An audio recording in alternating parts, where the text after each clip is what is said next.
High বন্ধুরা, two state কিচেনে আপনাদের স্বাগত। আজকে আমরা বানাতে চলেছি ঘরোয়া পদ্ধতিতে বিরিয়ানি। খুব অল্প মশলায় ঘরে যা কিছু আছে তাই দিয়ে খুব কম মশলায় হেলদি বিরিয়ানি কিভাবে রান্না হয়। প্রথমে আমরা মাংসটাকে ধুয়ে তাতে অল্প লবণ, হলুদ, লঙ্কা গুঁড়ো, টমেটো, পেঁয়াজ কুচি, আদা রসুন বাটা, অল্প গরম মশলা দিয়ে ম্যারিনেট করে রেখে দেবো। আর একটু সর্ষের তেল দিয়ে রাখলে খুবই ভালো হয় মাংসটা ম্যারিনেট করার সময়। বিরিয়ানির আলু খেতে আমাদের সবার খুবই পছন্দ হয়, তাই জন্য আমরা কয়েকটা আলুও নিয়েছি, যেটা প্রথমে কড়াইতে তেল দিয়ে হালকা আঁচে ভেজে উঠিয়ে নেব। তেল আমাদের প্রায় গরম হয়ে গেছে, এবার আমরা আলুগুলোকে তেলের মধ্যে দিয়ে ভেজে নেব। আলুগুলোর সাইজ দেখতে আপনারা মিডিয়াম সাইজের আলু গোটা গোটাই রাখা হয়েছে। পারলে একটু ছোটো করে দেবেন আলুগুলোতে, তাহলে ওতে মশলাটা আর বিরিয়ানির মশলাটা ভালো করে ঢুকে যাবে, এটা খেতে খুব ভালো লাগবে এবং সিদ্ধও হয়ে যাবে খুব তাড়াতাড়ি।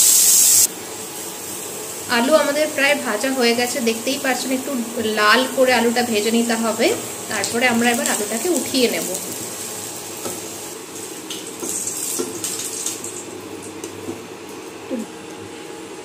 বিরিয়ানির মেন উপকরণ কিন্তু বেরেস্তা, তাই জন্য এবার আমরা বেরেস্তা বানিয়ে নেব। পেঁয়াজকে কুচি কুচি করে কেটে তেলের মধ্যে ডিপ ফ্রাই করে নিলেই কিন্তু আমাদের বেরেস্তা তৈরি হয়ে যাবে। আমাদের বেরেস্তা প্রায় কমপ্লিট হয়ে গেছে, এবার আমরা এটাকে উঠিয়ে নেব। মাংসটা আমরা প্রেসার কুকারে করে নেবো, তাহলে সময়টা অনেক কম লাগবে এবং মাংসটা সেদ্ধ খুব তাড়াতাড়ি হয়ে যাবে। মাংসের জন্য আমরা পেঁয়াজ একটু বেশি পেঁয়াজ দিলে খুব ভালো হয়, তাই জন্য পেঁয়াজ কুচিয়ে রেখেছি, আদা বাটা আছে, রসুন অল্প থেতো করা আছে, টমেটো কুচি আছে এবং তেজপাতা আছে। এছাড়া আমাদের হালকা ফুলকা গরম মশলা লাগবে এবং তেল, হলুদ, নুন পরিমাণ মতো, আর লঙ্কা গুঁড়ো তো লাগবেই। প্রথমে প্রেসার কুকারে অল্প সর্ষের তেল দেব।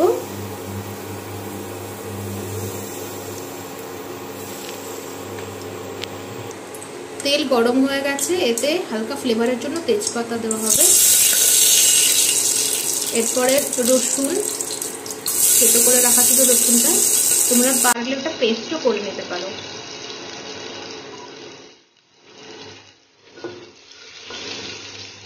অল্প নাড়াচাড়া করে রসুনটা একটু ফ্রাই হয়ে গেলে তারপরে এতে আমরা পেঁয়াজ কুচি দিয়ে দেবো। রসুনটা আমাদের প্রায় ফ্রাই হয়ে গেছে, এরপরে আমরা এতে পেঁয়াজ কুচি দিয়ে দেবো।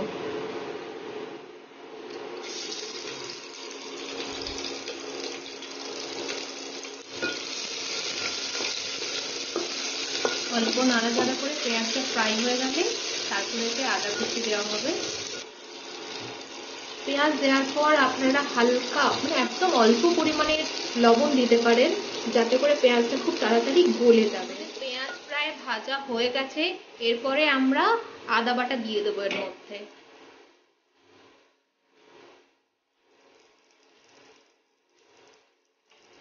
অল্প নাড়াচাড়া করে তারপরে আমরা টমেটোটা দিয়ে দেবো।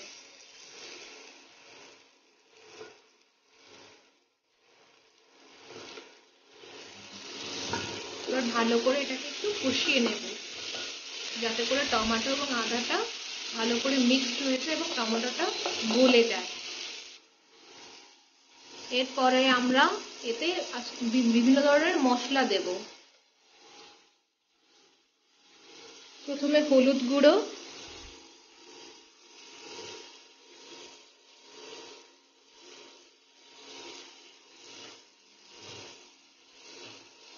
তারপরে লঙ্কা গুঁড়ো দেওয়া হচ্ছে। আপনারা যে যেরকম ঝাল খান সেই পরিমাণ মতো লঙ্কা গুঁড়োটা আপনারা দেবেন। আমরা একটু বেশি ঝাল খাই, তাই একটু বেশি করেই লঙ্কা গুঁড়ো দেওয়া হচ্ছে। তারপরে আপনারা পরিমাণ মতো লবণ দিয়ে দেবেন এবং অল্প করে চিনি, এবং অ্যাট লাস্ট মিট মশলা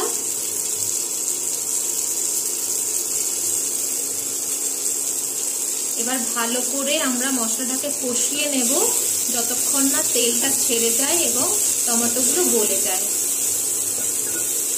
মশলা ভালো করে কষার পরে দেখাচ্ছি এরপরে কি দেওয়া হবে এবং কিভাবে কি প্রসেস করা হবে।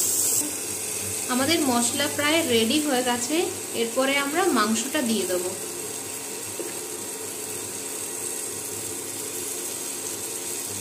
মাংসটা আপনারা একটু বড় সাইজের কেটে নেবেন, তাহলে সুবিধে হবে। বিরিয়ানিতে মাংসটা বড় সাইজ হলে তবেই খেতে ভালো লাগে।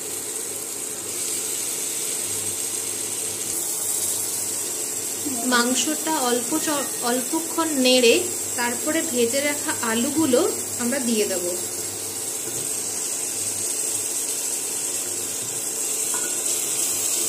এবার অল্পক্ষণ নেড়ে তারপরে আমরা ম্যারিনেট করা ছিল যেই পাত্রে, সেই পাত্র ধুয়ে অল্প জল আমরা এর মধ্যে দিয়ে দেব।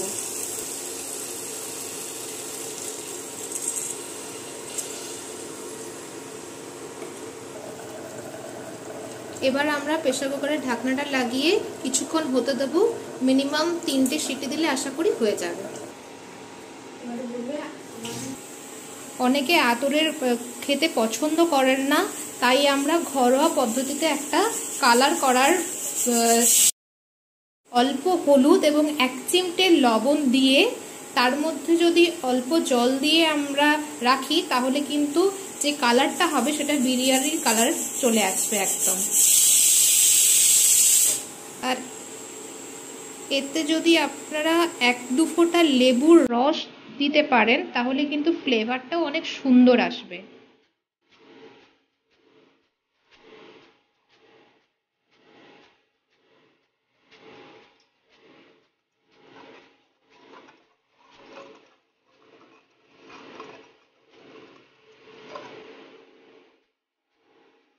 এবার আমরা বিরিয়ানির চালটাকে রেডি করব। এখানে আমরা ঘরোয়া চালই নিয়েছি। কেউ যদি চান বিরিয়ানির চালও আপনারা নিতে পারেন, তবে যেহেতু আমরা ঘরোয়া পদ্ধতিতে বিরিয়ানি রান্না করছি তাই আমরা নর্মাল ঘরোয়া চালই নিয়েছি। চালটাকে ধুয়ে কিছুক্ষণ ভিজিয়ে রাখতে হবে, তাহলে চালটা তাড়াতাড়ি সেদ্ধ হয়ে যাবে। আমরা এখানে চালটাকে ভিজিয়ে জলটাকে ঝরিয়ে রেখেছি। এরপরে এটাকে আমরা কড়ায় তেল দিয়ে তাতে আমরা জিরা এবং তেজপাতা দেওয়ার পরে চালটাকে আমরা উঠিয়ে দেব। তেজপাতা, জিরে, নর্মাল জিরেই দেওয়া হয়েছে এখানে। জিরে লাল হয়ে যাওয়ার পর এতে জল দেওয়া হবে।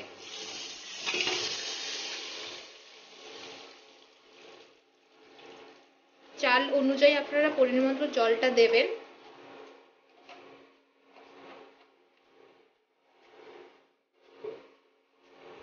এবারে আমরা চালটা উঠিয়ে দেব।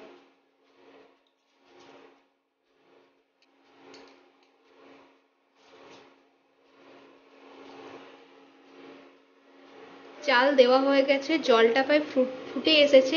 এর ওপর থেকে আমরা কয়েক ফোঁটা সাদা তেল দিয়ে দেব। এরপরে আমরা চালের মধ্যে পরিমাণ মতো লবণ এবং অল্প পরিমাণে চিনি দিয়ে দেব। চিনি অল্প পরিমাণে দিয়ে দেওয়া হবে।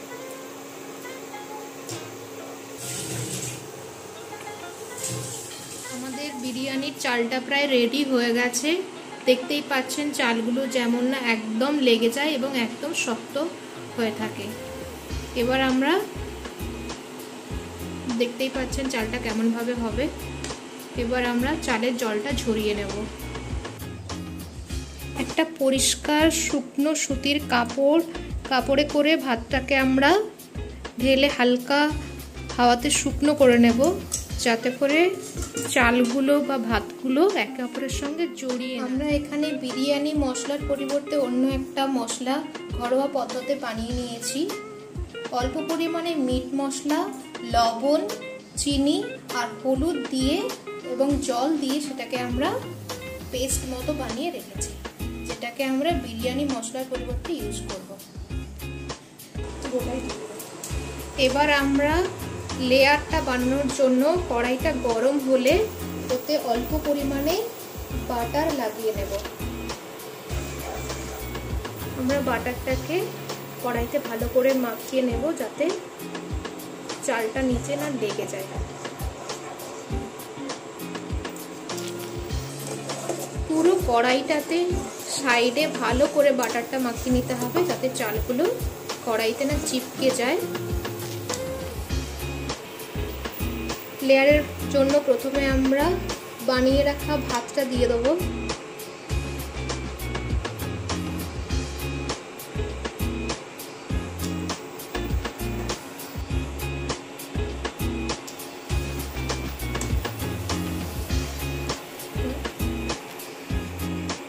এরপরে মাংস এবং আলুগুলো দিয়ে দেওয়া হবে।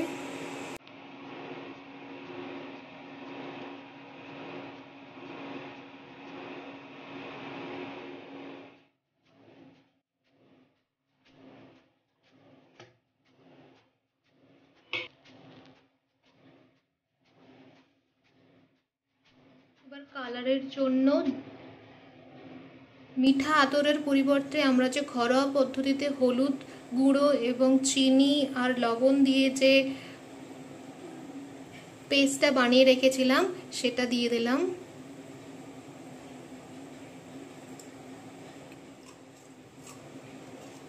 বিরিয়ানি মশলার পরিবর্তে আমরা যে ঘরোয়া পদ্ধতিতে মিট মশলা, লবণ, চিনি দিয়ে যে পেস্টটা বানিয়ে রেখেছিলাম সেটা অল্প পরিমাণে দিয়ে দিলাম।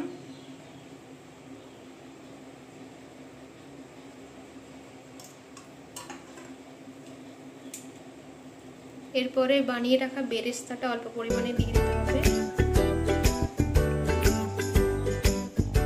এরপরে অল্প পরিমাণে আমরা গুঁড়ো মশলা দেব, আসলে এটা মিট মশলা, সেটাই অল্প পরিমাণে দিয়ে দিলাম।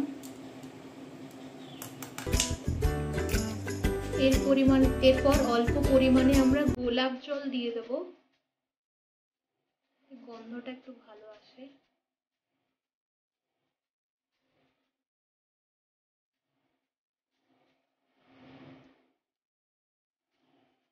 এরপরে ওপর থেকে আবার চাল বা ভাত যেটা বানিয়ে রেখেছিলাম সেটা দিয়ে দেওয়া হচ্ছে। ওপর থেকে পেস্টগুলো আবার পুনরায় দিয়ে দেওয়া হচ্ছে।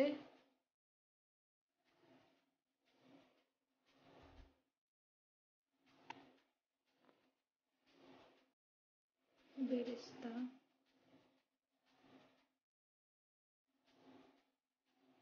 গুঁড়ো মশলা, অল্প পরিমাণে বাটার,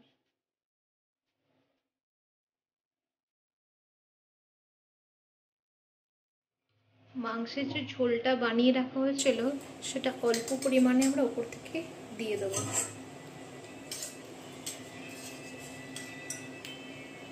মাংসের ঝোলটা অল্প পরিমাণে আমরা উপর থেকে দিয়ে দিচ্ছি। রেডি। এটাকে জাস্ট কিছুক্ষণ দমে বসানোর জন্য এটা আমরা কভার করে দেবো। কভার করার জন্য আমরা আগে থেকে একটু আটা মেখে রেখেছি, যেটা দিয়ে আমরা এর চারিদিকটা ভালো করে আটকে দেব যাতে ভাপটা না বেরিয়ে যায়।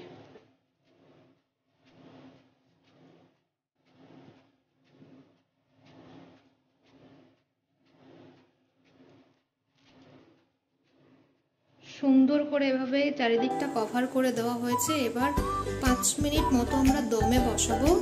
তারপরে আমরা আপনাদের বিরিয়ানি প্রায় কমপ্লিট হয়ে গেছে। এবার সার্ভ করে আপনাদেরকে দেখাচ্ছি কেমন হয়েছে এবং খেতে কেমন হয়েছে। দেখতেই পাচ্ছেন বন্ধুরা, আমাদের বিরিয়ানি সার্ভ করা হয়ে গেছে। স্যালাড, লেবু আর কাঁচা লঙ্কা দিয়ে এটি খেতে অসাধারণ, টেস্টও খুব ভালো হয়েছে। আপনারা অবশ্যই বানাবেন এবং বানিয়ে টেস্ট করে আমাদের জানাবেন কেমন হয়েছে।